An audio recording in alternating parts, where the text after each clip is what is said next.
అందరికీ నమస్కారం.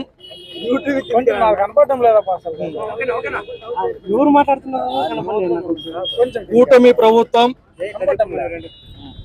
బీసీలకు ఇచ్చినటువంటి హామీల అమలు సాధన కోసం వైఎస్ఆర్ కాంగ్రెస్ పార్టీ ఆధ్వర్యంలో ఈ నెల 26వ తారీఖున జరిగేటటువంటి బీసీ గలం సభకు సంబంధించినటువంటి పోస్టర్ల ఆవిష్కరణ కార్యక్రమానికి జిల్లా అధ్యక్షులు అనంత వెంకటరామరెడ్డి గారు, అదేవిధంగా బీసీసీఎల్ రాష్ట్ర అధ్యక్షులు రమేష్ యాదవ్ గారు, ఉరవకొండ సమన్వయకర్త విశ్వేశ్వరరెడ్డి గారు, జెడ్పీ చైర్మన్ బోయ్ గిరిజమ్మ గారు, ఎమ్మెల్సీ మంగమ్మక్క గారు, మరియు రాష్ట్రానికి సంబంధించినటువంటి బీసీ నాయకులు, సిఈసి మెంబర్లు, ఎస్ఈసి మెంబర్లు, రాష్ట్ర అధికార ప్రతినిధులు, వివిధ ప్రజా సంఘ నాయకులు, అదేవిధంగా బీసీసీఎల్ నాయకులు, పార్టీకి సంబంధించినటువంటి అన్ని విభాగాల అధ్యక్షులు చాలా పెద్ద ఎత్తున చాలా ఘనంగా ఇక్కడ ఆవిష్కరణ చేయడం జరుగుతూ ఉంది.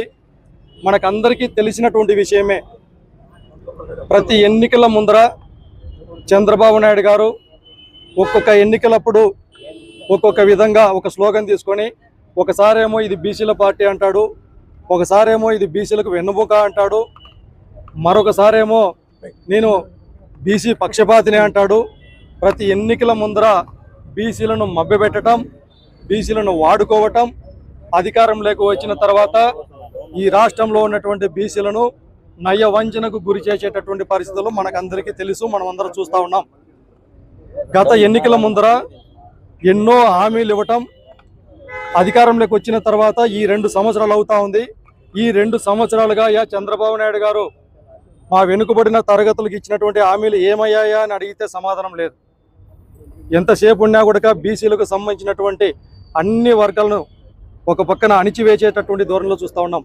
ఎన్నికల ముందరేమో బీసీలకు రచన చట్టం అన్నాడు, ఎన్నికలు జరిగిన తర్వాత రచన చట్టం దేవుడెరుగు, బీసీలపైనే ఒక యుద్ధం చేసినటువంటి వాతావరణంలో భాగంగా ఇవాళ అరెస్టులు లేకపోతే దాడులు చేసి బీసీలను రాజకీయాలకు దూరం చేసేటటువంటి పరిస్థితులు ఈ రాష్ట్రంలో చూస్తూ ఉన్నాం. మరొక పక్క బీసీ, ఎస్సీ, ఎస్టీ, మైనార్టీ వర్గాలకు 50 సంవత్సరాలకే పెన్షన్ అన్నాడు. ఏదయ్యా చంద్రబాబు గారు ఒక పెన్షన్ అన్న ఇచ్చారా అని అడుగుతా ఉన్నాం. మరొక పక్కన పార్లమెంటులో తమ ఎంపీలతో బీసీలకు చట్టసభల్లో రిజర్వేషన్ల అంశం కోసం గెరిల్లా లాంటి పోరాటాలు చేస్తామని చెప్పి నమ్మబలిగాడు.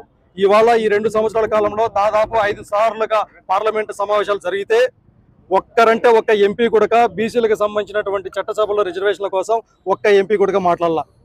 మరి బీసీలకు సంబంధించినటువంటి ఉపయోగపడేటటువంటి అమ్మఒడిని కావచ్చు, ఆరోగ్యశ్రీని కావచ్చు, అదేవిధంగా పాఠశాలలో చదివేటటువంటి పేద బిడ్డలు చదివేటటువంటి ఇంగ్లీష్ మీడియాన్ని కావచ్చు, ఐబీ సిలబస్లను కావచ్చు, నాడు నేడు కార్యక్రమాలను కావచ్చు, అదేవిధంగా ఈ రాష్ట్రంలో బీసీలకు పెద్ద ఎత్తున ఉపయోగపడేటువంటి మెడికల్ కళాశాలని కావచ్చు, సచివాలయ వ్యవస్థను కావచ్చు, వాలంటీర్ వ్యవస్థను కావచ్చు, అక్క చెల్లమ్మలకు ఇచ్చేటువంటి సొంత ఇండ్లను కావచ్చు, ప్రతి ఒక్క వ్యవస్థను బీసీలకు ఉపయోగపడేటటువంటి ప్రతి ఒక్క దాన్ని కూడా ఒక్కొక్క దాన్ని ఒక్కొక్క విధంగా ప్రణాళికబద్ధంగా సర్వనాశనం చేసుకుంటూ ఈ రాష్ట్రంలో పేదవాడిని పేదవాడిగానే ఈ రాష్ట్ర ప్రభుత్వం అనేటటువంటిది కేవలం ధనికులకు మాత్రమే అనేటటువంటి నిరూపించేటటువంటి వ్యక్తి చంద్రబాబు నాయుడు గారు. ఈ సందర్భంగా మేము ఒకటే అడుగుతున్నాం, మా నాయకుడు జగన్మోహన్ రెడ్డి గారు ముఖ్యమంత్రిగా ఉన్నప్పుడు ఈ రాష్ట్రంలో ఈ దేశ చరిత్రలో ఎక్కడ లేనటువంటి విధంగా బీసీలకు అగ్రతాంబూలం వేసి రాజకీయంగా పరంగా కావచ్చు, విద్యా పరంగా కావచ్చు, వైద్య పరంగా కావచ్చు, అన్ని రంగాలలో కూడా పెద్దపీట గారైతే బీసీలను కేవలం పేపర్లకో టీవీలకో వాడుకొని బీసీలను నయవంచన చేసినటువంటి చరిత్ర చంద్రబాబు నాయుడు గారిది. అందుకే ఈ సందర్భంగా ఈ రాష్ట్ర ప్రజానికానికి కూడా విజ్ఞప్తి చేస్తూ ఉన్నాం, అందరం కలిసి మరొకసారి జగన్మోహన్ రెడ్డి గారిని ముఖ్యమంత్రిని చేసుకుంటేనే ఈ రాష్ట్రంలో ఉన్నటువంటి పేదవాడి అభివృద్ధి సాధ్యమవుతుంది.